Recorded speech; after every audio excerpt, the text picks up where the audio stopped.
We are here for the fourth in about a 52-part series, journeying week by week through the Daily Stoic by Ryan Holiday.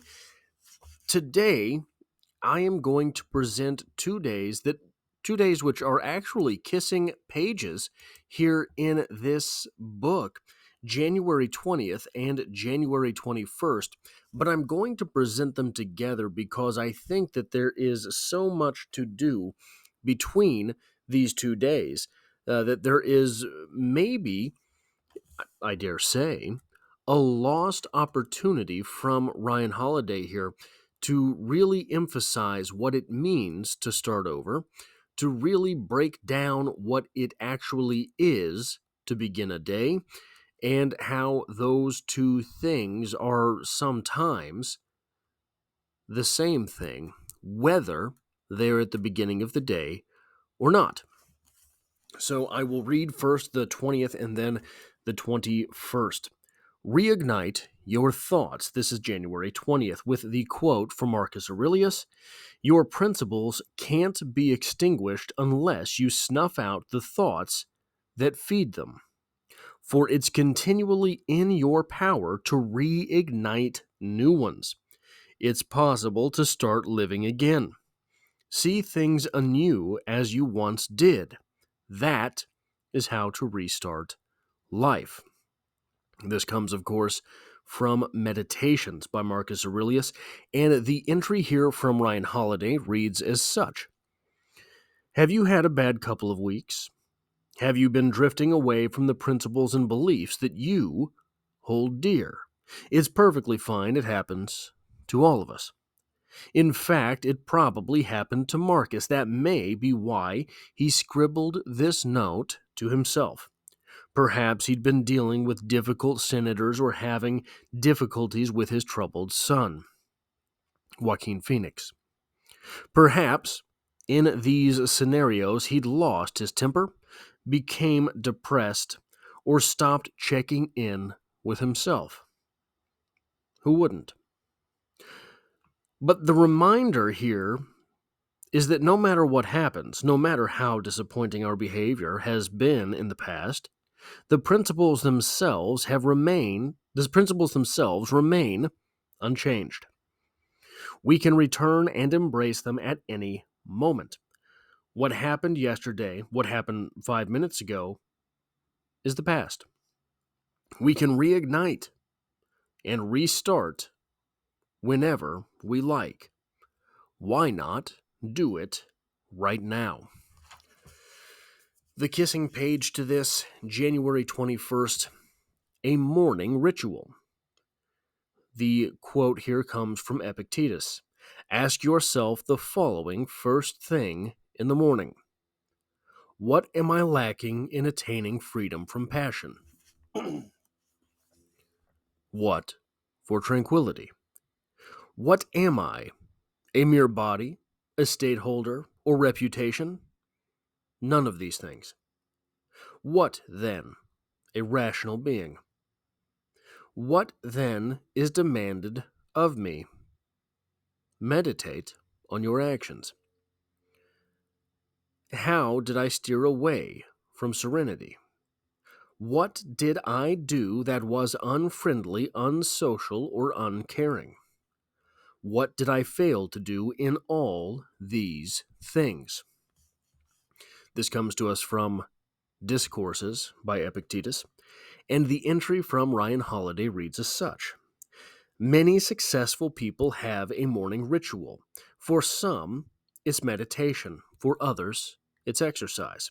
For many, it's journaling, just a few pages where they write down their thoughts, fears, hopes.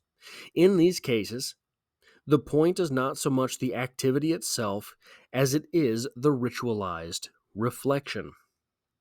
The idea is to take some time to look inward and examine. Taking that time is what Stoics advocated more than almost anything else. We don't know whether Marcus Aurelius wrote his meditations in the morning or at night, but we know he carved out moments of quiet alone time, and that he wrote for himself, not for anyone else. If you're looking for a place to start your own ritual, you could do worse than Marcus's example and Epictetus's checklist. Pardon me. Every day, starting today, ask yourself the same tough questions. Let philosophy and hard work guide you to better answers, one morning at a time, over the course of a life. Now, I do not believe that necessarily a morning ritual has to be a series of questions. And the reason that I really wanted to present these 2 days together, that I wanted to present these two ideas as one, is that I think they are more linked than they are not. What is a new day, especially including a morning ritual, if not a reset, a reignition, a restart? We have here this is serendipity, right? We have here on Kissing Pages a thought or an entry about reigniting your thoughts when you lose your way on page 1, and an entry about having a ritual for starting your day on page 2. Literally pages 28 and 29.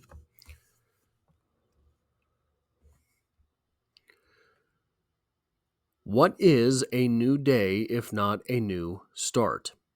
In these moments where we lose ourselves, where we lose our temper, where we lose our focus, where we lose what it is that we hope to accomplish, in these moments, what do we need besides a new start? There is those moments of weakness, that are mentioned on the January 20th entry, where you lose yourself, those moments of weakness where you forget who you have made yourself to be. David Goggins has a quote-unquote morning ritual for these moments, though this ritual need not happen in the morning. Goggins has a ritual for resetting himself when he hits those patches of weakness. He calls it the cookie jar. Very interesting. Basically, there are moments in life that he feels he has accomplished something, right? And there are then moments where he forgets who it is that he really believes himself to be. So he writes down all of the badass stuff that he's done on little pieces of paper. So there's a little piece of paper where he wrote, I ran 100 miles. Oh, I ran an ultra marathon. Oh, I was in 3 Hell Weeks. Oh, I broke the pull-up record. Oh, I ran X number of miles on broken feet. He has all of these little pieces of paper, and he puts these little pieces of paper, individual little pieces of paper, in a bowl, kind of like fortune cookies, right?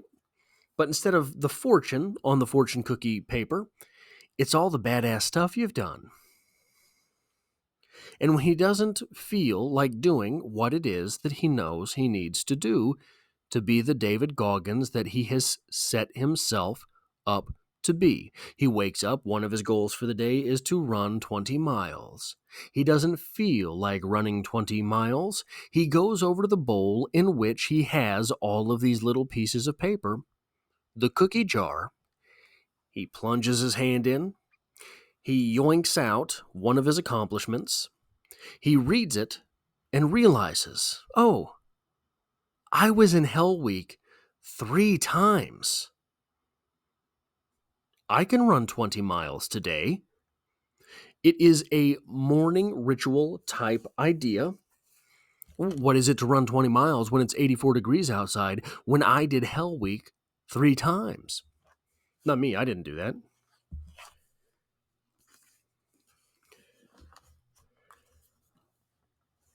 This is a morning ritual for the soul. Morning of the soul. right? This need not happen at 7 o'clock in the morning. It could be 8 o'clock at night when he needs this moment. He takes this moment when he needs to be reminded of who it is that he has built himself up to be. He takes it.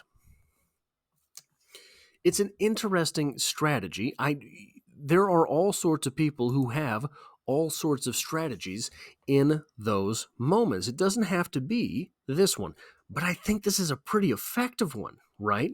Think of all the stuff you've gone through. Do you have maybe a college degree? Did you at one point in your life work 3 jobs just to get through something? Did you give birth? Did you all of these things that you could have done, which we trivialize, right? I've never run 100 miles. I've never done an ultramarathon. I've never been through Hell Week. But there are things I've done that were very difficult. There were times in my life where I had to work 3 jobs and try to put myself through school. These things are difficult. You write these things down, you put them on paper, and when you need them, you pluck one out, read it, remember who you really are, and you get your butt back to work. I think also, so that is a reminder, right? Reminding you who you are. It's also possible, maybe you're in the season of life where you don't have any of those slips of paper yet. Maybe you're in a season of life where you are not particularly proud of any of the things that you've done. Maybe it is the season of life where you need to go out and accept hardship for hardship's sake. That, as well, is a Stoic principle. David Goggins doing all of these 100-mile runs, he doesn't have to do that. That's not his job. He accepts that challenge, and he goes and accomplishes that thing. It is a Stoic mindset, a Stoic philosophy, a Stoic principle. Maybe you are in the season of life where you need to go and set these things. You need to go and collect these little pieces of paper. That is not a reminder. That is just straight up motivation. What can you do?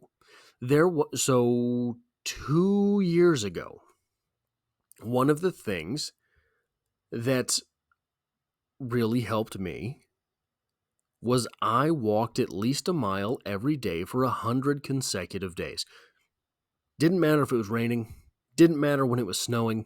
So you got to think about it. 100 days, there's only 3.5 of those in a year. So if you're going to walk 100 days consecutively, if you're going to get at least a mile of exercise 100 consecutive days, the odds are at some point you were in extreme heat, or here in the Midwest, probably, and snow, ice, all of these things. The next year, I got 150. I think it was 150 consecutive days. The next year, I was putting up 200-mile months. Right now, I have walked, it's got to be close to 300 consecutive days. Nearly nearly a year of days consecutively walking at least a mile. When it was negative 30 degrees, negative 28 degrees outside, I still went and did it because I didn't want to break that streak. It was important to me. I was able to remind myself I have done things like this in the past. Maybe this is a little bit more extreme, but I was able to remind myself I have done these things before. This Goggins approach of reminding yourself of all the BS you've done, all the stuff you've been through, it really is effective. And the more you use it, the more you utilize it. Next time, I've done this for 300 consecutive days. I can get out there and walk 2 miles when it's negative 12 degrees. That's not that bad. I've been through worse than that. It is a Stoic philosophy to accept hardship when hardship is not necessary, because the moment it is necessary, the moment my truck breaks down and it's 12 degrees outside, well, I'm only a mile from home. I can make it from here, right? The moment hardship actually rises, you will be able to do it. So these moments that we reset ourselves, this necessity to reset ourselves, when I had to remind myself I have done the thing, I've done that before. That moment was the Goggins cookie jar. There are other things, there are other times. One of the things that I am terrible, I get angry. I get mad. One of my weaknesses. I get mad. Having a ritual for when I get mad helps me. I am at work, something goes wrong. The simplest thing to do is count to 3, right? The simplest thing to do is remind yourself what an idiot you look like. You count to 3 while imagining yourself wearing clown makeup, right? All of these things, little things that can help. Now, that is for whatever your vice is. If your vice is anger, that can help. What is your vice? Is your vice food? Is your vice the drink? Is your vice X, Y, or Z? I think I am of the opinion that there is a different quote-unquote morning ritual that will help you through different vices. When I am angry, taking that pause helps me. When I don't want to do something, the Goggins cookie jar approach helps me. There are other things that help me in different situations, but what if I were building an actual morning ritual? I think, as opposed to this series of questions that we get here, what am I lacking in attaining freedom from passion? What for tranquility? What am I? A mere body, a stateholder, or reputation? None of these things. What then? A rational being. Those, I don't believe, would be all that particularly helpful to me as a morning ritual. This series, a little bit, not a morning ritual perhaps, but a daily ritual for me, has proven fruitful. If you were to build a morning ritual for yourself, what would it be? I think to build a morning ritual, one of the most important parts is to define yourself. That sounds icky, right? That sounds sticky. That sounds passe. That sounds like something you would not want to do, because if I set a definition for myself, I am limiting myself. Well, then you change the definition as the definition needs to change. But if you set that definition for yourself, for myself, what this looks like, what it would look like, and I'll get back to this part. I want to set a morning ritual for myself. What does that mean? Who am the I involved? I consider myself a writer. I consider myself something of a philosopher. I consider myself something of a deep thinker. I consider myself physical, right? A morning ritual for me, what would that look like? Because I consider myself all of these things: a writer, a deep thinker, a reader. I consider myself educated, maybe not classically, but educated in the ways that I pursue. A morning ritual for myself, if I were to build this thing, would be waking up and reading a poem, waking up and reading philosophical quotes. I wish there are quotes in here, right? Obviously, but if I were to spend some time compiling quotes, one for every day, and I would just cycle through them. A poem, a quote, 25 push-ups maybe, an entry from The Daily Law by Robert Greene, an entry from The Daily Stoic by Ryan Holiday. What I do myself, and look, I said that this series and the series with which this is in conjunction, The Daily Laws by Robert Greene, I said these would be a bit of a confessional. And I mean that. I am terrible to myself around the edges of my day. I don't go to bed. I don't wake up right. I ruin the opportunity for myself to have a morning routine. I have to be at work at 9 p.m. I wake up at 8. Sometimes. I wake up at 8:10, sometimes. I've woken up at 8:30 and gotten to work on time. What's the big deal? So, I'll stay up late. I'll stay up late working on stripped cover lit videos. I'll stay up late writing. I'll stay up late reading. I'll stay up late working on videos for this channel. I'll stay up late walking at the park. By God, because I want to, right? And then I ruin things for myself in the morning. One of the things that productivity experts preach, and I don't remember where I heard this first, so I wish I could attribute it somewhere. I don't know. That is lost to me. One of the things that productivity experts preach is that you have the most control over your day in the morning and at night. You say when you wake up, maybe you have a good time. A good time. You have a set time to get to work. Sure. You work at 9 a.m. Okay, well, you can wake up at 7 if you'd like. You have all the control at the end of your day when you go to sleep. Not always. Most of the time. Not always perfectly, but you know that you could get home by, if you get off at 5, you could get home by 8, regardless really of what it is you have to do, and be in bed by 10, be in bed by 11, by midnight. You have the most control over your day at the beginning and the end. It's in the middle that everything goes haywire.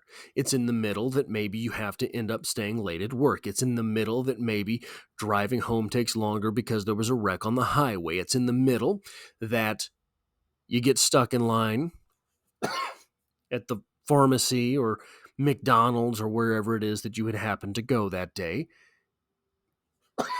And what should have been a 5-minute deal takes 30. That's where everything goes haywire. Pardon me.